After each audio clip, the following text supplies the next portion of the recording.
You. I'm good. I'm good. I'm anxious to hear what you got to tell me.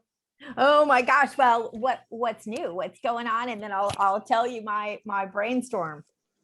Well, let's see. New. Nothing's really new. I'm of course still seeing Mike. Things are going well there. I'm not trying to look past for a long-term relationship. I'm just looking, enjoying a day at a time. Mm-hmm.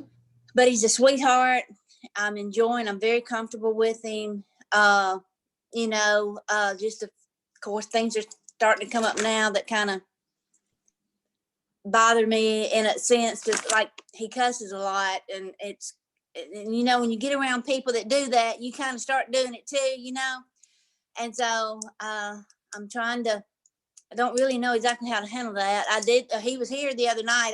He got to meet my grandson Connor, and I purposely, they had played chess, they played Connect Four, they played Battleship, they played poker, they had a ball together. Yes. But my grandson's 14 though, and he kept saying, damn, well, shit, and all that. And I'm like, oh my gosh. I mean, it just came out about every other sentence. And finally I walked up, I said, Connor, I ask you to forgive Mike for cussing so much. And he's like, oh, sweet. So he says, my mother cusses all the time. And Mike looked at me and he says, I'm sorry. I said, I know you don't realize you do it, but you do it a lot. And so after I took Connor home, he apologized again. I said, Mike, I said, you are who you are. I said, the thing is though, I just try to be a positive influence around my grandkids. I said, yes, I said, I am flawed and I make mistakes. I said, but I mean, dang, the cuss words just were flowing out of your mouth tonight. And I said, if you could somehow tame that a little bit when you get around my grandkids, I would appreciate it, because it doesn't bother me so bad to me, he says it, but I don't know, Meredith, that's just who I am, I'm not trying to change the man, but those kind of things bother me. And too, I talked to him about his spiritual life a little bit, and he says he's never prayed much in his life, hadn't felt the need to, and it's definitely, he doesn't have a close relationship with the Lord. And so we're still reading John, the we're on the 5th chapter, and I'm enjoying reading that with him. And he reads his Bible, his devotional that I gave him. He tells me about it, but, and I like I said, I'm not trying to change the man. It's just, I know in my head, the number one top thing when I'm looking for a partner in my vision board is a man that's loves the Lord and has a solid relationship and walk with him, and so I'm thinking, well, and I know that a person is not perfect, because Mike and I are having fun, but I think, we went together in high school, and so it's just like he's familiar. And so there's just so many things about him that's comfortable with me. He loves to watch movies, and I'm doing so many firsts with him. It's incredible. He's just almost like he's been hiding under a rock all these years. And I took him, to get him his first massage last week. And this week we went to this sports clip place, and he got his beard all fixed really pretty, and the woman washed his head and massaged. He'd never had anything like that in his life done, and he just thought that was really cool. It's just on Saturday ended up I had to go work for a little while, so he walked around the bookstore, and then ended up in a bar watching baseball game, and he seems to be enjoying himself. He hasn't done much. He's basically, all he's done all his life is work. But anyway, I don't know. I just don't know how I'm feeling about all this. I really care deeply for him, and I've told him, I don't want to hurt him. I don't, and so I don't know. Other than that, that's what's going on. So if I can add a little bit of some of this, what's interesting is where I would, from what I'm hearing, right? And I love that you're saying, I don't want to change him. At the same time, I think I would add to that, I don't want to change him where he does not want to change. Right. Right. So, but the assumption that I would suggest that you resist making is that in some of these areas, just because he's where he is in his stage of life chronologically, that he may not welcome these changes, that may feel like she's trying to change who I am. Right. And So- I don't. I know you can't change a person, and I don't want to. Well, but follow me on this. Okay. Okay. You came to me because even where you are chronologically, especially because where you are chronologically, you said, I'm capable of a higher quality of life. Therefore, some things need to change. So if you believe, which I'm thrilled that you do, because clearly we're seeing evidence that it's totally possible.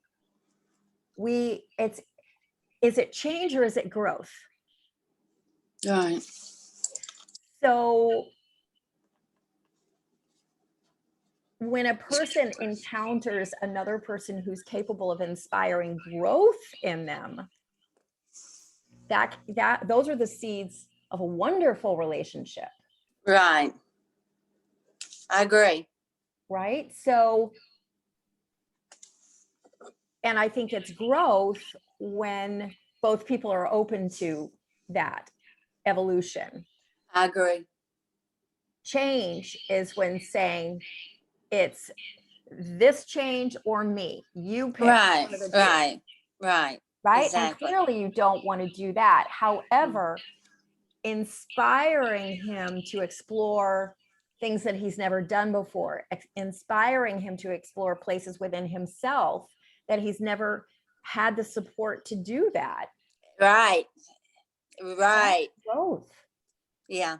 And if he's open to it, if he's welcoming it, and even in the area of the cursing, I mean, we can change. Clearly, that's what Unleash the Epic You. That's what all of this, that's what we're all welcoming into our lives, saying, how can I be more?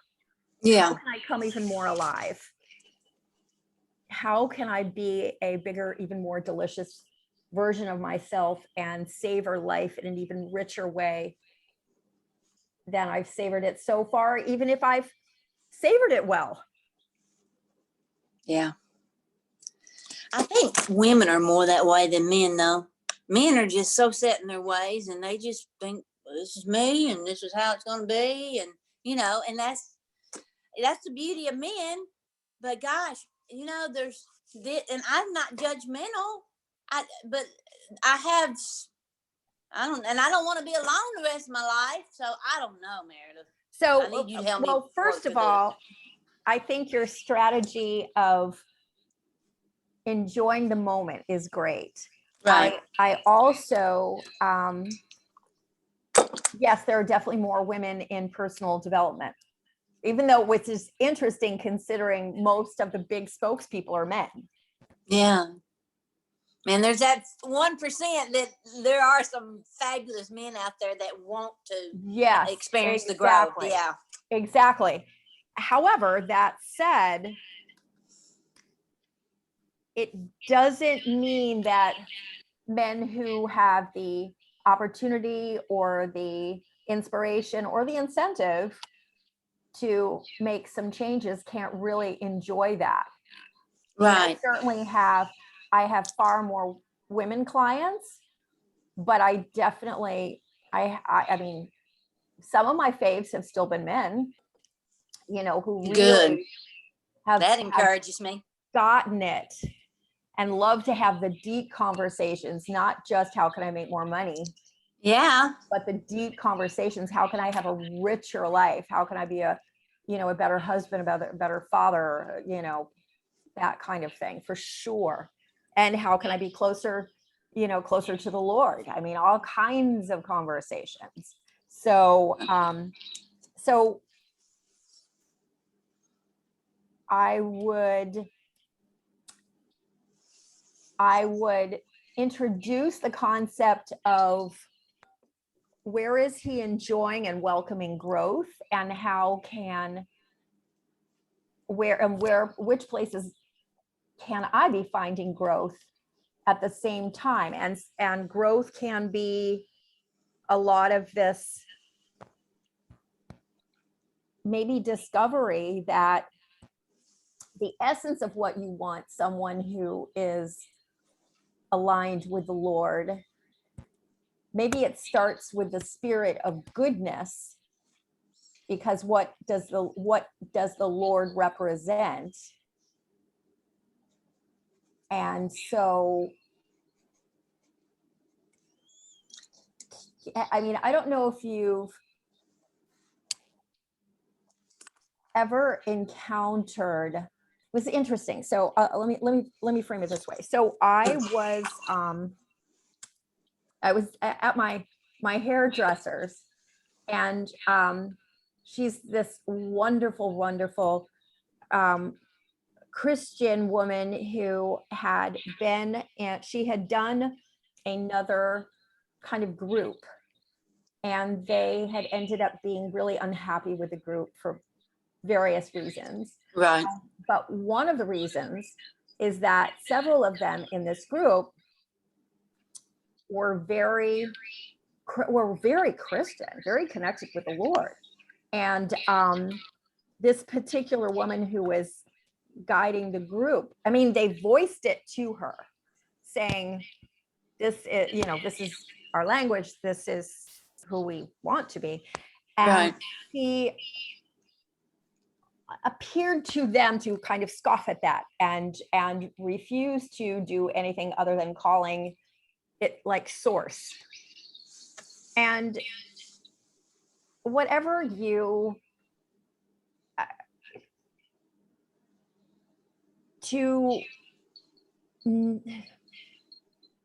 there is a core essence of what God represents, of the love and all the stuff that that I don't have to tell you. And so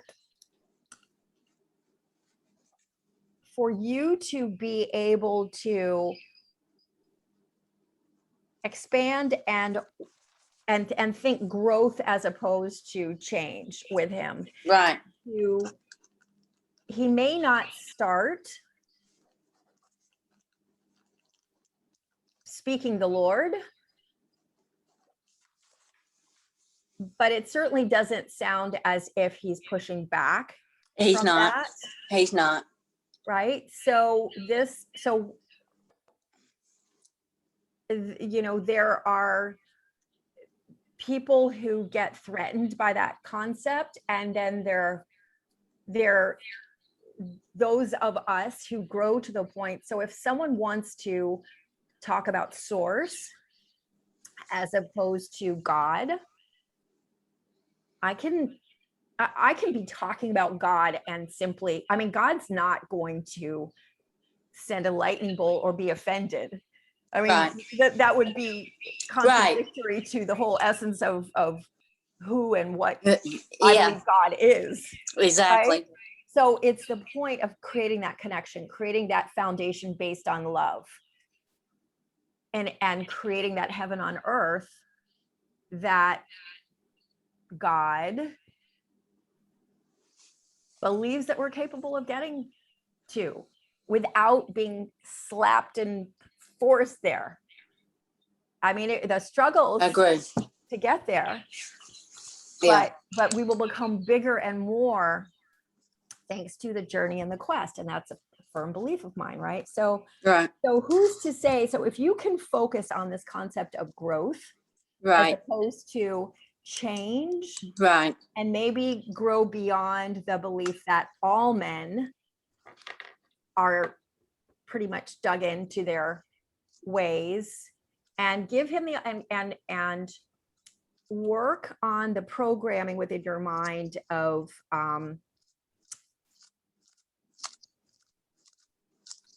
that where you are the majority of the time, and that he's going to love this. So what if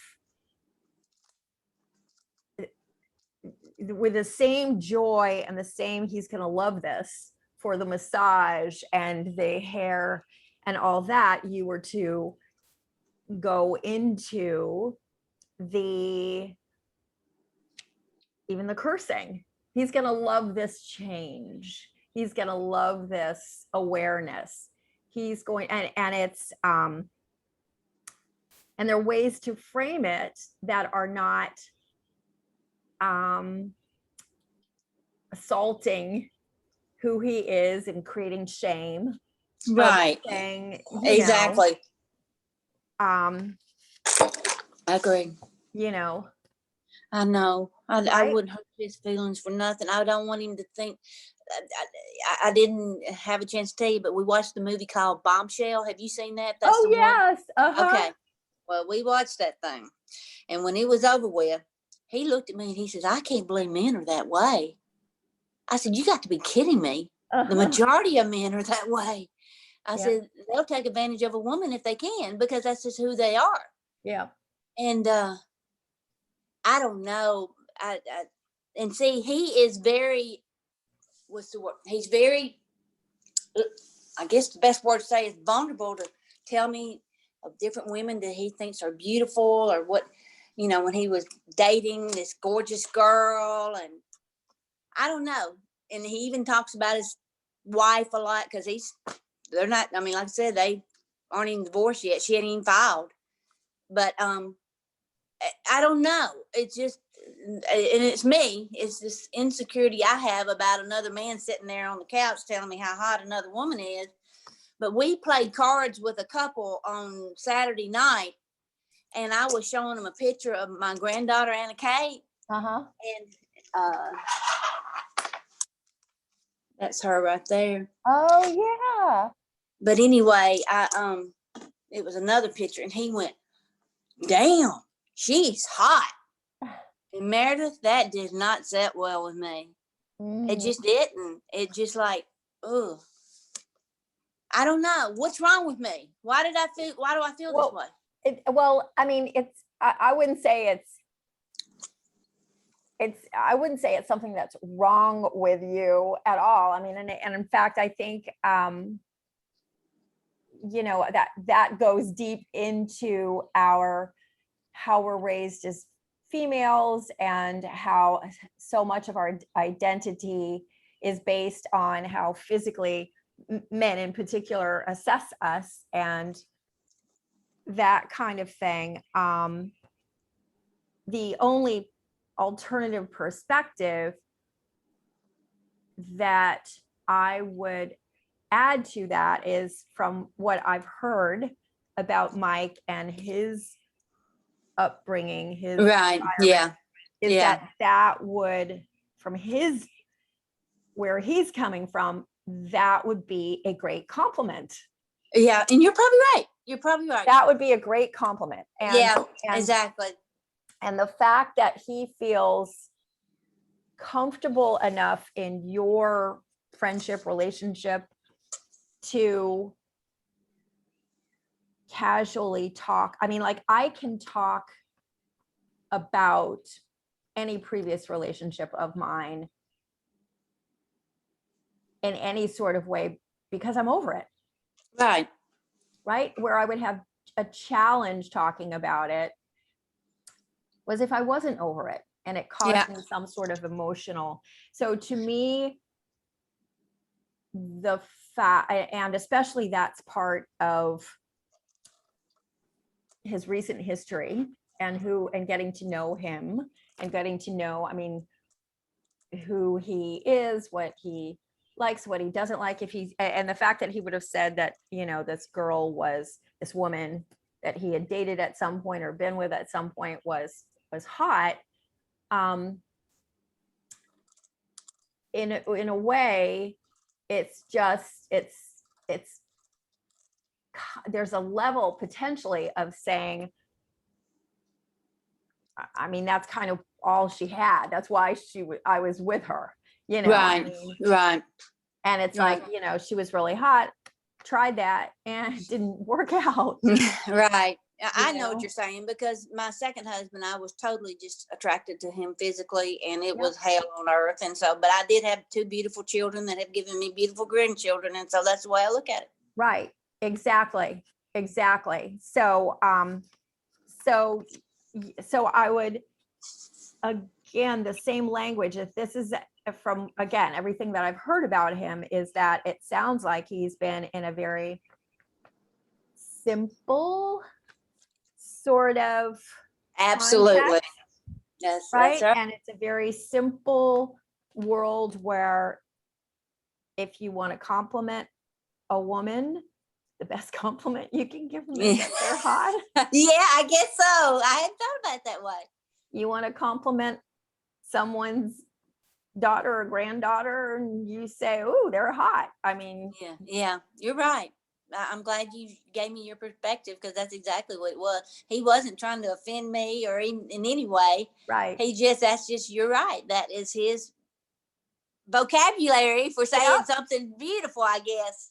Exactly. And it's kind of like, I mean, how many times have you heard people within a certain context, say, even, I mean, a big compliment is, "Ooh, you better carry your shotgun and keep the guys at bay," that kind of thing. That's like that's like an ultimate, and I mean, Right. and men, yeah, that's part of wired the way they are. But I mean, I was just, thinking even recently, I've been in a, Joe and I were with a couple and they were talking about the other woman's niece and how, it's like, "Oh my God, she's like hot." I mean, this is, we live in a day and age where that's a compliment, right? Where that's a compliment, but it's not the Right. only compliment. And the thing is to your credit to see what's possible with him Right. and to Right. see what sort of growth he's interested in. And it Right. sounds like he's open to growth. And it sounds like He is.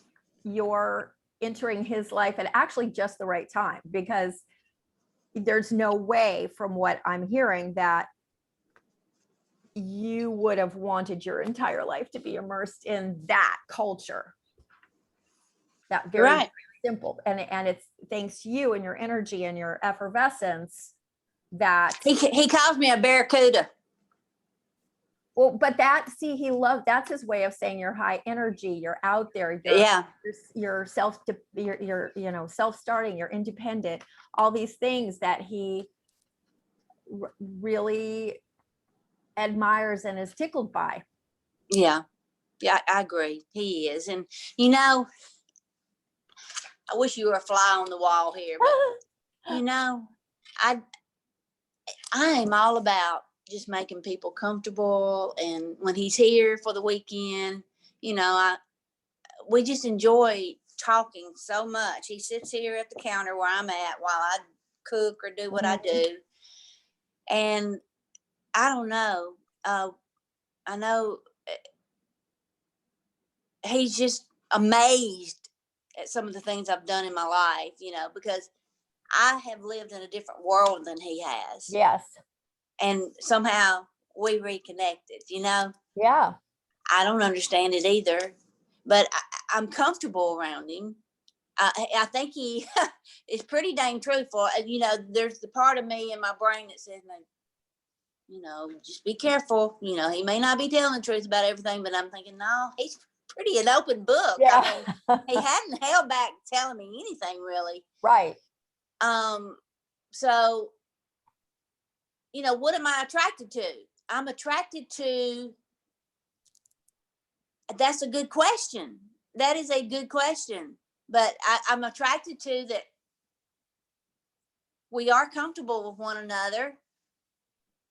I can openly talk to him, where with Paul, I felt like I had to be careful everything I said, because I didn't want to offend him, or I didn't want him to think that I was too much. Well, dang, Right. I want to be my freaking self, Right. Meredith. Right. And I want somebody to love me for who I am. Yep. And, I don't know. I know I know Mike, he's never met anybody like me. Right. He definitely told me that. I'm all the time telling him, I said, I'm full of surprises, I mean, all the time. And he's like, yes, you are. So, but I don't know, Meredith. I just, like I said, I don't even want to, I got to just stick with today, because Right. if I Stick start with thinking, today. Right. Stick with today and introduce these new little concepts of not change, but growth right, from the perspective of growth, because giving someone the gift of growth is a beautiful thing. right, exactly. And then it's up to them to decide whether they want to change or grow or Right. both. Well, one of the things that he started doing when he first met me, because he knows I'm into health and everything, he started working out. And I, I know how men operate. I know he thought, well, I've got to get to working out and getting in shape. But he drinks a lot of alcohol, Mhm, probably at least 8 beers a day. mhm, And I asked him, I said, why do you drink so much beer? And he said, because I love the taste of it. mhm. And I said, okay. And so I've encouraged him that when he drinks the beer, then the next thing drink water, and then drink a beer, and then drink water, just because he Yeah, hasn't right, he hadn't been one that's been mindful of taking care of his body or anything. right. But I'm trying to think why I was bringing that up. He joined a gym membership. Well, last week he didn't go at all, and he's got some high cholesterol. He's got some things going on with him, but nothing major. He's got some bad knees, but he's able to get on the bike at the gym, and that doesn't bother his knees, Yeah. and that's good, because I was telling him how good cardio was for his heart, Mhm. But it just seems like I'm seeing he's digressing, because he started out trying to eat healthy, and now it's like he got tired of it. And now, but when he comes with me, it's all but healthy. I eat nothing but healthy food around here, and he's okay with it. Yeah. And then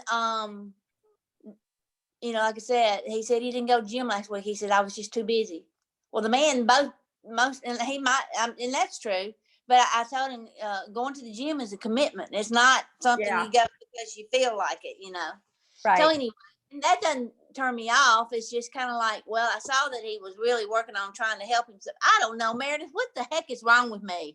There's nothing wrong with you. This is so natural and normal. And, there's a part of our brains that are naturally wired to, if something feels unfamiliar, we are wired to start looking for reasons why it's not going to work. I see it in Yeah, exactly. Yes, you're right. And this coming weekend, I'll tell you this right quick.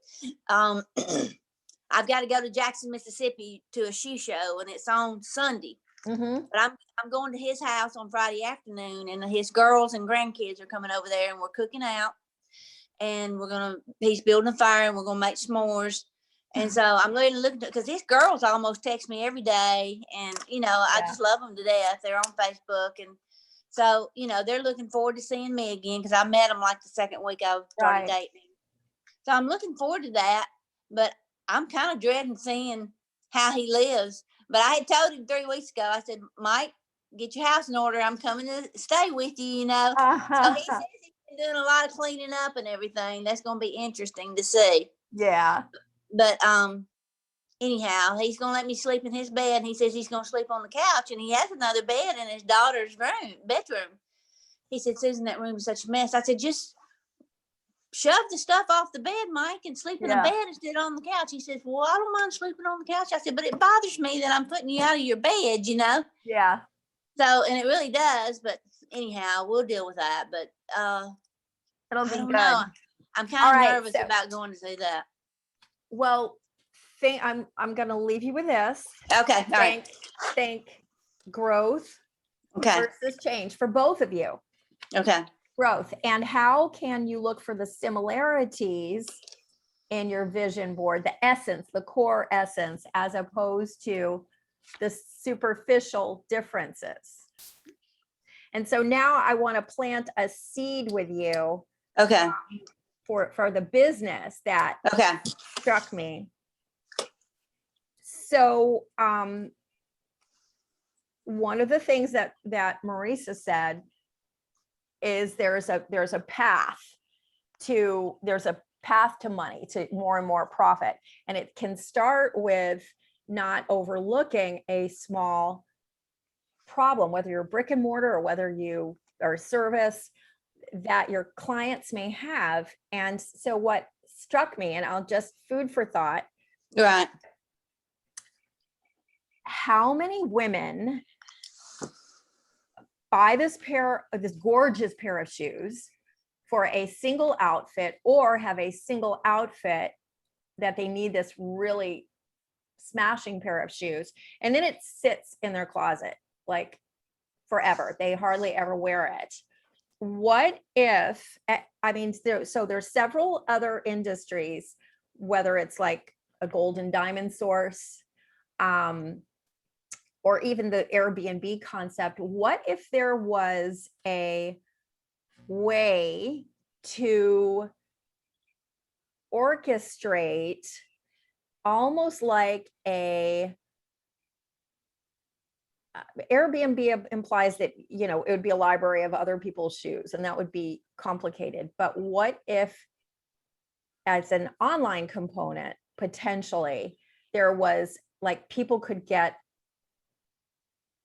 credit toward another pair of shoes if they brought a barely used shoe back, but you had an element where for that one dress or that one special occasion, they could almost like rent a pair of shoes, clearly with some sort of, if they ruin it, if they damage it, they buy it, but that would get them on a more regular basis with you, so that they would potentially buy shoes, more shoes.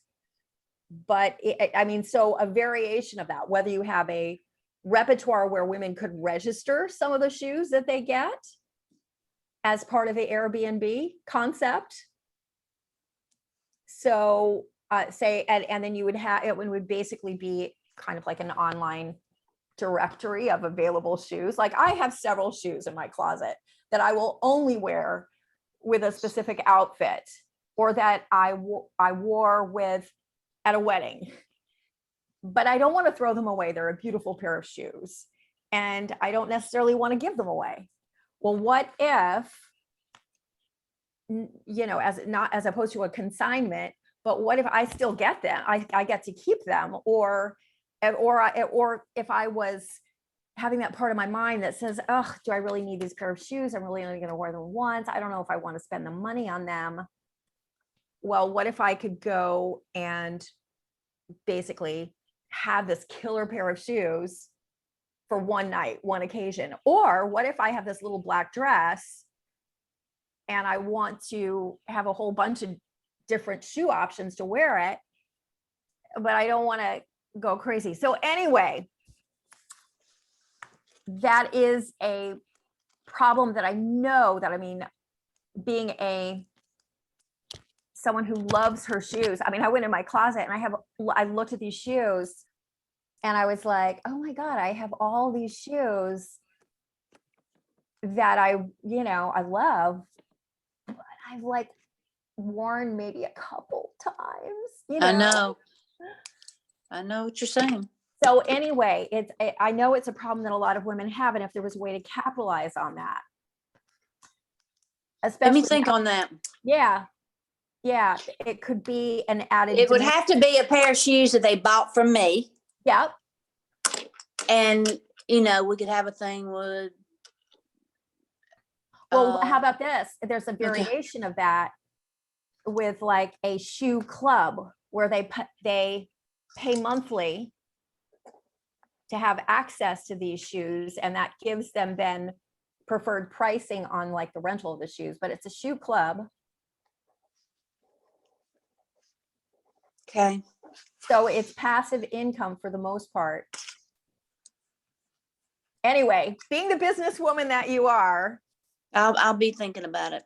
I was thinking, you know what? I haven't seen people doing that, and I could see how that would really blow up, even if you ultimately were to get someone who is part of your team who is just responsible, even if you went more the Airbnb direction, of people cataloging the shoes that they'd be willing to do this for. So it's almost like you're a broker in the wedding music Yeah. industry. They're a multi-million-dollar company to create wedding bands where basically, and I don't mean rings, I mean music. Right. So where a bride will come and say, I want this kind of music, I have this kind of budget, so I want like a 5-piece band. And so they'll shoot out into their directory of musicians, we need a saxophone, we need a this, we need a that.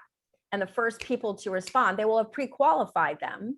But the first people to respond would get the job. So how you would translate that would be that, for example,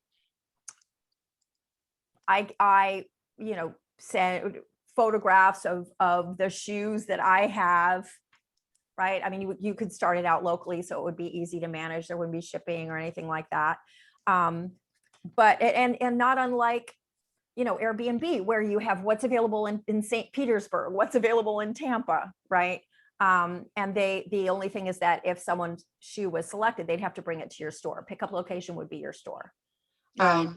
Anyway, it would be, so you'd have this collection, but of course, in order to have your shoes listed, you pay a monthly to have it listed. So anyway, there's so many different variations of how you could do this and make it profitable based on modeling some of the other things that seem to work in other industries to be one of the first in on that particular concept. Okay. And it also makes it appealing to women if they're like on the fence of, I don't know how often I'd use these shoes. Well, funny you should mention that. You can go ahead and have the shoes. If you do buy the shoes, we actually have my favorite shoe closet or something like that, right? My favorite shoe closet where limitless. What if you had access in your closet to 500 pair of shoes? Wow, that's almost like Rent the Runway. Yes. But I don't know. I've just got to really dig, and I need to look up Rent the Runway and see what their concept. Because how in the world do you rent a gorgeous, expensive dress and then you're able to send it back and make money? You know what I'm saying? Right. Because what if they rip the dress? What if they spill, coffee on the dress? What if they, all this stuff that you got to think about? How do you make the profit from it? If you Well, that's where it seems like some of it, that's where a monthly, some sort of fee comes in. It's not just a single transaction, but you'll have to look into that. Okay, I will. Thank you. Right, I mean, something to think about. It may be really something. I don't know. Right now, my brain is like, how can I make that happen? Right. But I'll dig into it. I will. I feel like it's perfect timing if you have to go to a shoe show. Yeah. Perfect timing to really be thinking about that. And thinking about your Unleash the Epic. What's the big stretch epic for you professionally? Oh, that would be it. Could be pretty amazing. Okay. And how neat, because if you had something like that, it seems like it would be COVID resistant. Yep. Yeah, it would. Okay, let me get to work on it. I'll see you tonight. All right. Love you, baby. All right. Love you. Bye-bye. Bye. Bye.